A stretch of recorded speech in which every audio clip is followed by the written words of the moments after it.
All right, Miles, let's talk about the Baltimore Ravens here for a little bit. Look, the Ravens obviously coming off that really heartbreaking, disappointing loss to Cincinnati. Everybody has been their eyes looking at Harbaugh and the cost of what's going to happen after the season. There's a bunch of directions the Ravens may go. There's a lot of problems that need to be solved, a lot of questions that need answering. And you have the latest of the first of many Baltimore Ravens updates as we start this offseason. But before I hand it over to you, Miles, Ravens fans, we want to hear from you in the comment section below. As we head into the offseason, like I said, there's a lot of moves the Ravens could potentially make.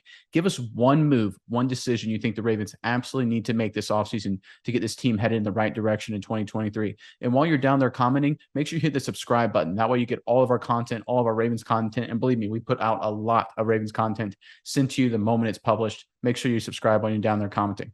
But Myers, give us the latest out of Baltimore. Yeah, Nick. So you say one move to put the franchise forward, get them going in the right spot. That move has been made, at least part one of the things that Ravens can do, and that was getting rid of offensive coordinator Greg Roman. Honestly, Roman had a few very, very good offenses in the early years of Jackson's career, but it just kept getting to the point, Nick, where it would get stale. The passing concepts were very, very stale. There are so many like fullback screens, tight end screens, weird runs. It just wasn't working anymore and nothing was changing. It was time to move on from Greg Roman. So this was the big news of the day for Ravens fans. This is the only concrete thing that has happened, but it is a huge step in the right direction. And the overall game plan that the Ravens have stated is to keep Lamar Jackson. They are all hands on deck to keep Jackson around. I think this is getting away from this run-first offense and getting Jackson in more of a pro-style offense. I believe that is what he wants. The second and third parts of this story, Nick, are one, Harbaugh saying that him and Eric DaCosta have spoke, and the number one upgrade to make this offseason is the receiver room. They are doing a complete overhaul of the receiver room. He said you will see a ton of new faces this season. So that is big news on the Ravens front, something that, the Baltimore really hasn't been known for in the past. I'm glad they're targeting it heavily now, whether it's free agency, whether it's through the draft. And finally, the last part was when Harbaugh was asked whether or not Lamar Jackson would stay, he said, I feel 200% that he is going to stay as a Raven. So there's a high words of praise from the head coach. Obviously, nothing concrete, but it seems as if everything is moving in the right direction for Baltimore, Nick. Yeah, 100%. I think when you say the word moving in direction, I think that's exactly what this decision to fire Roman was, is because the offense wasn't moving in the right direction. While you were talking, I looked it up here. If you look at the Baltimore Ravens offense and their offensive production here, going back to 2020, they averaged 29 points a game roughly on offense. In 2021, they shrank down to 23 points a game. And last season, Mice, not very good at all, just about 20 points a game. That is not a good trend. And look, you can blame it on injuries. You can blame it on maybe lack of drafting or free agents that didn't work out. But when you have 3 straight years of declining of points per game, that is a problem. And the common denominator was obviously Greg Roman. And I think it's the right decision to move on from Roman. And look, it's not like Jackson. There's all this kind of rumor mill going around that Jackson is dependent on a guy like Roman to kind of build an offense around him. People forget Lamar Jackson set records, won the Heisman, was an absolutely dynamic player for Bobby Petrino in Louisville. And Petrino runs a spread style offense, but it's more of a pro style variant of the spread offense.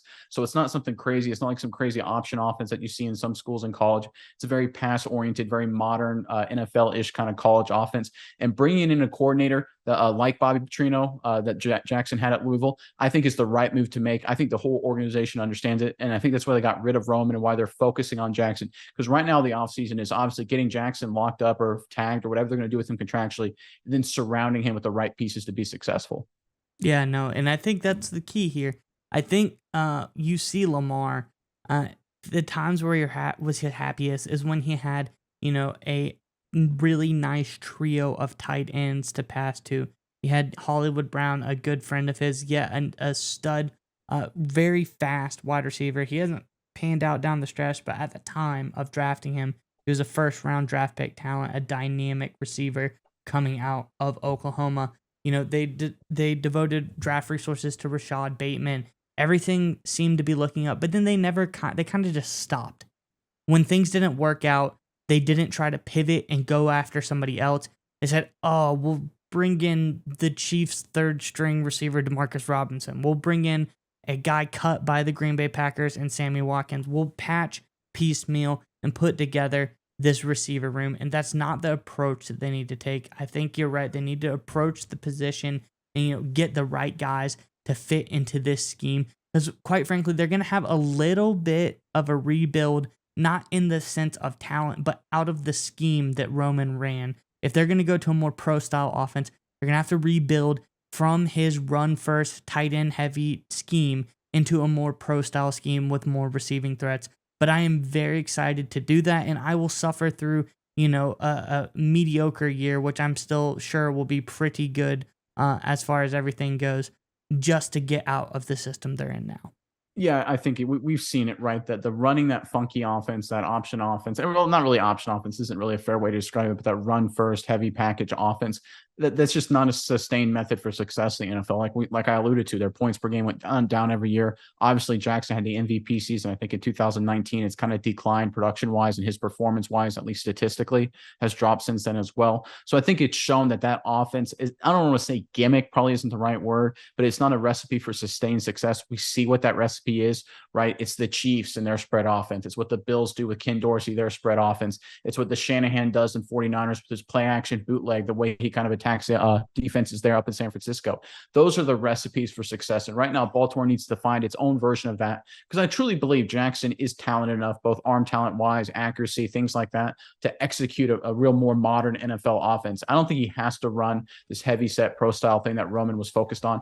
I think he can, with time, with the right coach, develop, and it doesn't even really need a lot of time. Maybe one offseason will be enough to run that kind of offense and be extremely successful with it. And I think that's right now what the Ravens recognize. And I think they're heading in the right direction, trying to find that guy and address that issue.